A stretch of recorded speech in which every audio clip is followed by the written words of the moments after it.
ایک واقعہ سناتا ہوں اس پر، جس سے پتہ چلے گا کہ اللہ اپنے بندوں کے گناہوں کو کس طرح معاف کرتا ہے۔ لمبا واقعہ ہے۔ حضرت حسن بصری رحمۃ اللہ علیہ کے زمانے میں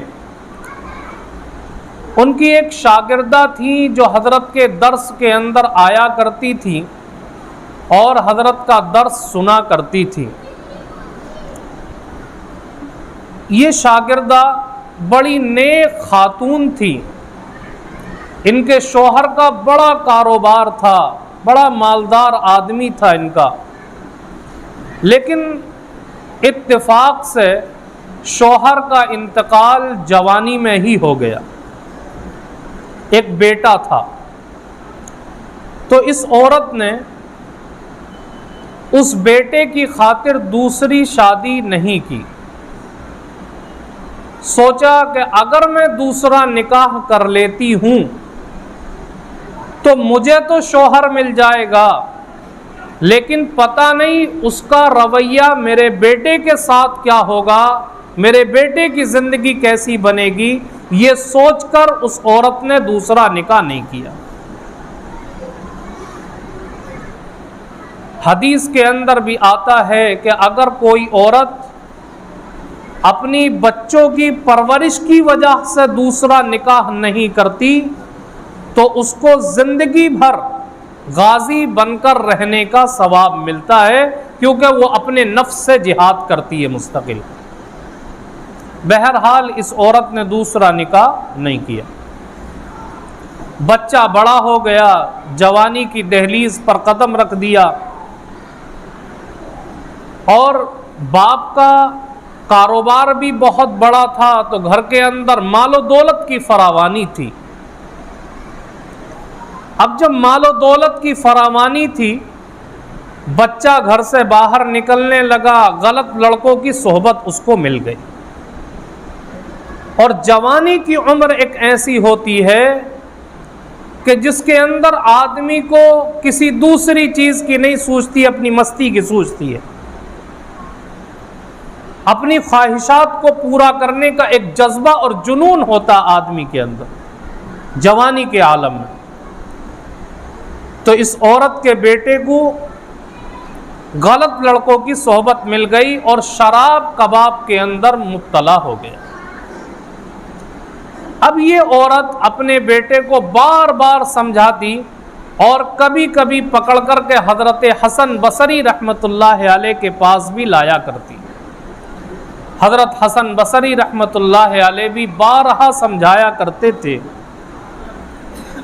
لیکن اس کے کانوں پر کوئی جو نہیں رینگتی۔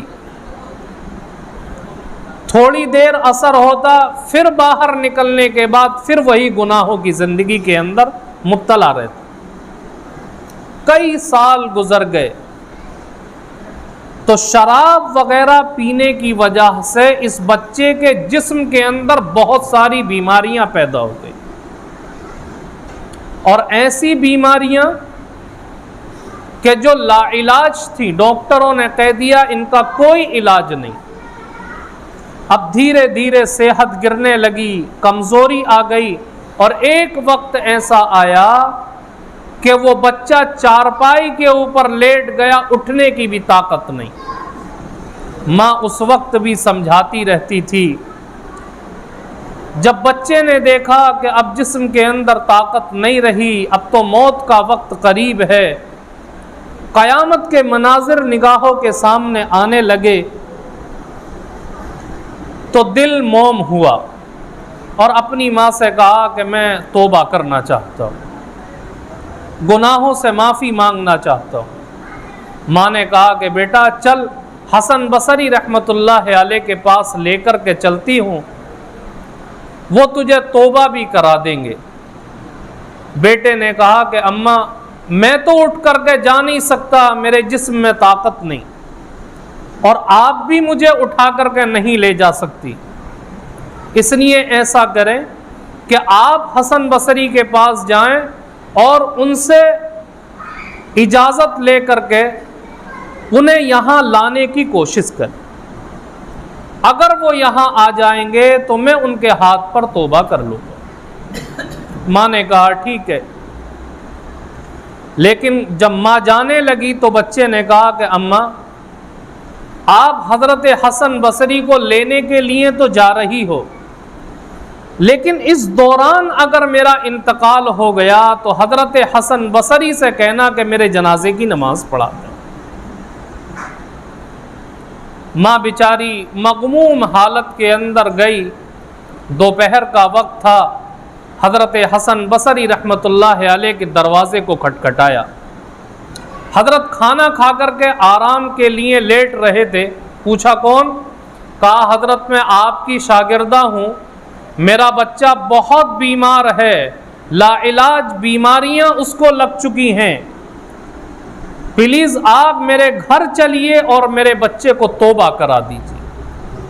حضرت حسن بصری رحمۃ اللہ علیہ نے سوچا شاید وہ پھر اپنی ماں کو دھوکہ دے رہا ہے جیسا کہ کئی سالوں سے دیتا چلا آیا، اور وہ پھر اپنی ماں کا وقت خراب کرے گا۔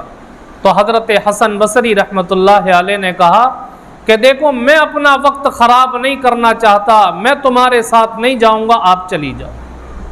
شاگردہ تھی، سن کر کے دل کے اوپر چوٹ لگی اور مغموم ہو گئی، اور اسی طرح ٹوٹے ہوئے دل کے ساتھ روتی ہوئی اپنے گھر کی طرف آئی۔ جب گھر کے اندر داخل ہوئی، بیٹے نے زار و قطار ماں کو روتا ہوا دیکھا تو کہا کہ اماں آپ کیوں رو رہی ہو؟ کہا بیٹا تو اتنا بڑا گنہگار کیوں بن گیا کہ حضرت حسن بصری نے بھی تیرے پاس آنے سے بھی منع کر دیا، تیرے جنازے کی نماز پڑھانے سے بھی انکار کر دیا۔ کیونکہ اس امت کے اندر بہت سارے بزرگان دین ایسے گزرے ہیں جو بے نمازی کی جنازے کی نماز نہ پڑھایا کرتے تھے نہ پڑھا کرتے تھے۔ یہ تو قربان جائیے حضرت امام اعظم ابو حنیفہ رحمۃ اللہ علیہ پر، انہوں نے اس چیز کو کہا کہ نہیں، اگر آدمی نماز چھوڑ رہا ہے تو کافروں جیسا عمل تو کر رہا ہے، لیکن کفر کا اطلاق اس کے اوپر نہیں ہوگا۔ بہرحال ماں نے کہا کہ بیٹا انہوں نے منع کر دیا یہاں آنے سے اور تیرے جنازے کی نماز پڑھانے سے۔ جب اس بچے نے یہ بات سنی تو دل اس کا بھی ٹوٹ گیا اور کہا کہ اماں میری سانس اکھڑ رہی ہے، کہیں ایسا نہ ہو کہ میری جان نکل جائے، اس لیے میں چاہتا ہوں کہ آپ جان نکلنے سے پہلے میری ایک وصیت سن لیں۔ کہا بیٹا کیا وصیت؟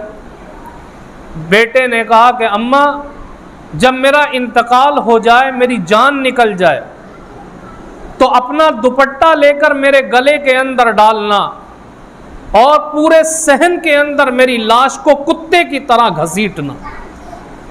ماں نے کہا بیٹا یہ کیوں؟ کہا اماں تاکہ دنیا والوں کو یہ پتہ چلے کہ جو رب کا نافرمان ہوتا ہے، اپنے والدین کا نافرمان ہوتا، اس کا حشر یہی ہوتا۔ ایک تو یہ وصیت، دوسری وصیت کہ اماں جب میرا انتقال ہو جائے تو مجھے قبرستان کے اندر دفن نہ کرنا، بلکہ اسی صحن کے اندر گڈھا کھود کر کے دفن کر دو۔ ماں نے پوچھا بیٹا وہ کیوں؟ کہا کہ اماں میں بہت بڑا گنہگار ہوں، میں نے اللہ کی بہت نافرمانیاں کی، آپ کا ادب اور احترام نہیں کیا، آپ کی بات بھی نہیں مانی، تو کہیں ایسا نہ ہو کہ اگر آپ مجھے قبرستان کے اندر دفن کر دیں تو میرے گناہوں کی وجہ سے قبرستان کے مردوں کو تکلیف نہ ہو، اس لیے قبرستان میں دفن نہ کرنا۔ اللہ تبارک و تعالی کو کتابوں میں لکھا یہ الفاظ اتنے پسند آئے ہیں، اتنے پسند آئے کہ ان الفاظ کے پسند آنے کی وجہ سے اس بچے کے پوری زندگی کے گناہوں پر اللہ نے پانی پھیر دیا، اور جیسے ہی اس بچے کی جان نکلی، ابھی آنکھیں ماں بند ہی کر رہی تھی کہ کسی نے دروازہ کھٹکھٹایا۔ اس عورت نے پوچھا کہ کون ہے دروازے پر؟ تو حضرت حسن بصری رحمۃ اللہ علیہ کہتے ہیں کہ میں حسن بصری ہوں، تمہارے بیٹے کی جنازے کی نماز پڑھانے کے لیے آیا۔ ماں نے پوچھا حضرت آپ نے تو منع کر دیا تھا۔ کہا کہ میں نے تمہیں منع تو کر دیا تھا، لیکن جب میں لیٹا میری آنکھ لگی تو خواب میں کسی نے کہا کہ حسن بصری تو کیسا میرا ولی ہے کہ میرے دوسرے ولی کی جنازے کی نماز پڑھانے سے انکار کر رہا ہے۔ میرے بزرگوں، اس واقعے کے اندر غور کر کے دیکھیں کہ اللہ رب العزت کو اس نوجوان کی بات پسند آئی کہ اللہ نے اس پسند آنے کی وجہ سے پوری زندگی کے گناہوں کے اوپر پانی پھیر دیا۔ اس لیے اللہ نے قرآن کریم کی اس آیت میں فرمایا وَيَغْفِرُ مَا دُونَ ذَلِكَ لِمَن يَشَاءُ، شرک کے علاوہ جو بھی گناہ انسان کے ہوں گے اللہ رب العزت کسی عمل کے پسند آنے کی وجہ سے کب معاف کر دے گا کوئی پتہ نہیں، لیکن شرک ایک ایسا گناہ ہے کہ اگر اللہ کے ساتھ کسی کو شریک ٹھہرایا تو فرمایا